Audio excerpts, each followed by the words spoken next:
Hello everyone, my name is Gurmeet and in this video we'll talk about Python identity operators. So what are Python identity operators? So these are used to compare the objects, not if they are equal, but if they are actually the same object with the same memory location. So if there are two different Python objects, let's say I have created two lists with two different variables, x and y, but the list is actually the same, 1 to 3, 1 to 3. Okay, so these are the same Python object but stored in two different variables. If we compare them, actually they are equal, but this list is stored at some separate memory address and this list is stored in some separate memory address. So they are actually not the same objects, right? So the operators, the identity operators are two in count. So the first one is, the second one is not. So these operators are actually used to check if two Python objects are actually the same. Not if they are equal, but actually the same. Same means the same objects with same memory location. So let's say x equals to 1 to 3 in list and y equals to 1 to 3 in list. And let's check if x is y. That means if the variable x is actually the variable y. So let's run this. This is the identity operator and you can see the value returned is false. That means x and y are two different Python objects. They are not the same. And that's how we're checking it with the identity operator is. Okay.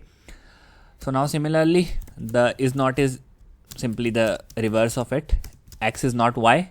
It should return true because it is true that both of these lists are actually stored at separate memory addresses. Okay, one thing that I want to let you know is that the operator is and is not work differently with numerical values and string values, and that's what I have observed in the latest Python version. So if x equals to 10, y equals to 10, then the identity operator returned true. Okay, the identity operator is returned true.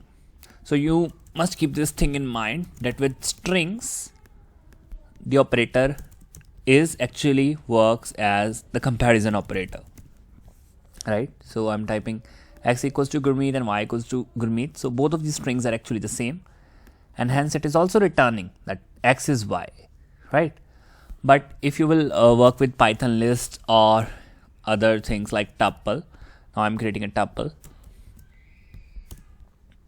with some values like g, comma, r.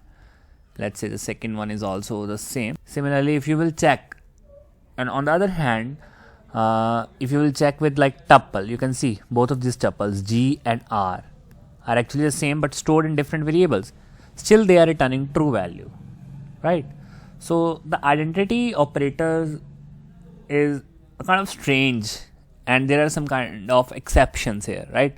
So you must keep these things in mind, right? And let's say if I create a list with this g and r, I created list, and then let's check the value. You can see it is returning false. So list is returning false, but tuple is not returning false for it. Similarly, you can check with other data types. So I highly recommend you that you try is and is not operators on different type of Python variables, Python objects, right? So that's all about this video. I think you are all clear about identity operators. Thanks for watching this video. I'll meet you in the next video.